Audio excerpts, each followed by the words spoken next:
கடைசியாக இயேசு, பிதாவே உம்முடைய கைகளில் என் ஆவியை ஒப்புவிக்கிறேன் என்று மகா சத்தமிட்டு கூப்பிட்டு சொன்னார். இப்படி சொல்லி ஜீவனை விட்டார். லூக்கா 23:46. பிதாவே உம்முடைய கைகளில் என் ஆவியை ஒப்புவிக்கிறேன் என்று மகா சத்தமிட்டு கூப்பிட்டு சொன்னார். இப்படி சொல்லி ஜீவனை விட்டார். இயேசு ஜீவனை விட்டார் அல்லது ஆவியை பிதாவினிடத்தில் ஒப்பு கொடுத்தார். ஒரு ஒப்புவிப்பு.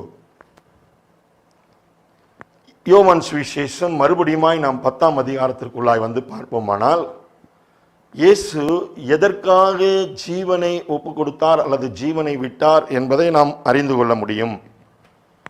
யோவான் சுவிசேஷம் 10ஆம் அதிகாரம் 15வது வசனம் சொல்லுகிறது, நான் என் ஆடுகளுக்காக ஜீவனை கொடுக்கிறேன்.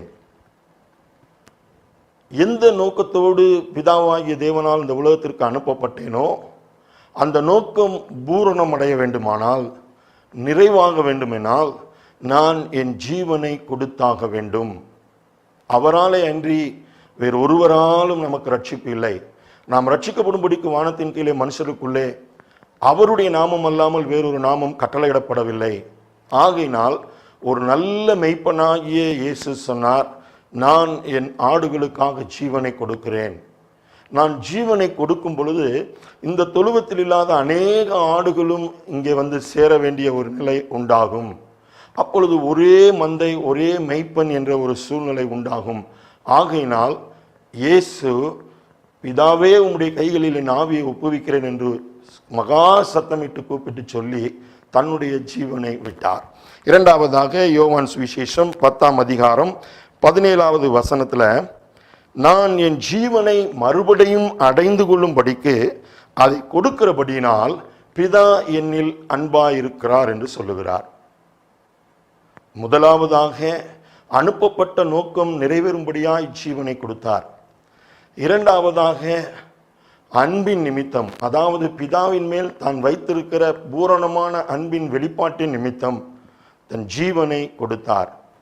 யோவான் 3ஆம் அதிகாரம் 16வது வசனம் எல்லாருக்கும் தெரிந்த ஒரு வசனம். தேவன் தம்முடைய ஒரே பேரான குமாரனை விசுவாசிக்கிறவன் எவனோ அவன் கெட்டு போகாமல் நித்திய ஜீவனை அடையும்படிக்கு அவரை தந்தருளி இவ்வளவாய் உலகத்தில் அன்பு கூர்ந்தார். ஆனால் அதே 1 யோவான் 3ஆம் அதிகாரம் 16வது வசனத்தை வாசித்து பார்ப்போமானால், அவர் தமது ஜீவனை நமக்காக கொடுத்ததினாலே அவர் நம்மேல் வைத்த தம்முடைய அன்பை விளங்க பண்ணினார். நாமும் நம்முடைய சகோதரர்களுக்காக நம்முடைய ஜீவனை கொடுக்க வேண்டும் என்று அவர் எதிர்பார்க்கிறார். ஜீவனை இயேசு கொடுத்தார். எதற்காக? ஒரு அன்பின் வெளிப்பாட்டாக.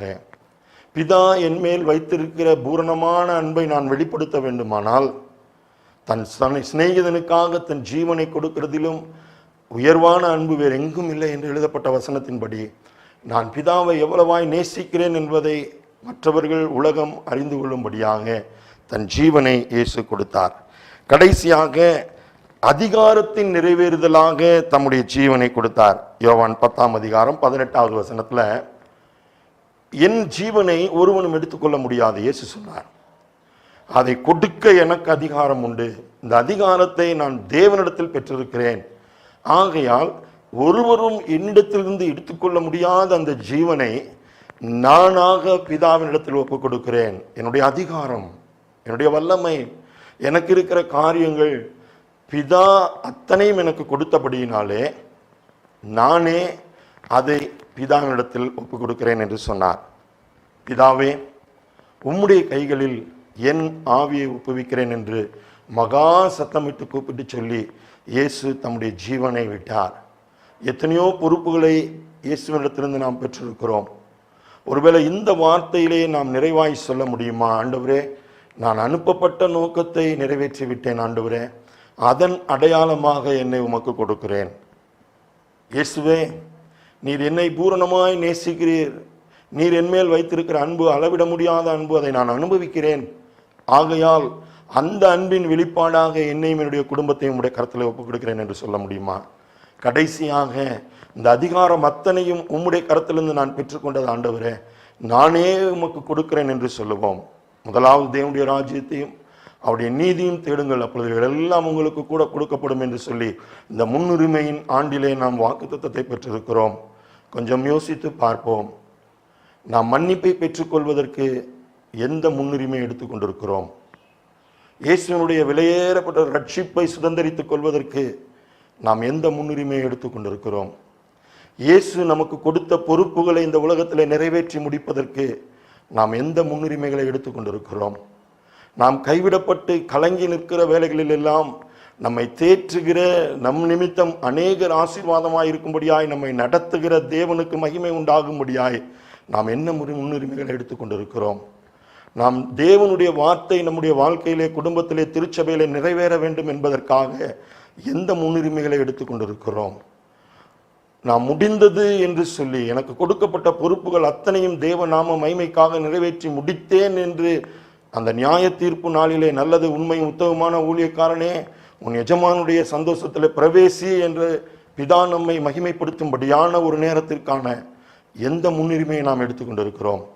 கடைசியாக நமக்கு கொடுக்கப்பட்டவைகளை அநேகமாய் பெருக்கி ஏராளமாய் அவைகளை பெருகச் செய்து, இந்த தொழுவத்தில் இல்லாத எத்தனையோ ஆடுகளும் இந்த மந்தையிலே சேர வேண்டும் என்ற தரிசனத்தோடு தன்னுடைய ஜீவனை விட்டு கொடுத்த இயேசுவின் பிள்ளைகளாகிய நீங்களும் நானும் இந்த சபை வளர்ச்சிக்கும் திருச்சபையின் திருமண்டலத்தின் பெருக்கத்திற்கும் என்ன முன்னுரிமை எடுத்துக்கொண்டிருக்கிறோம்?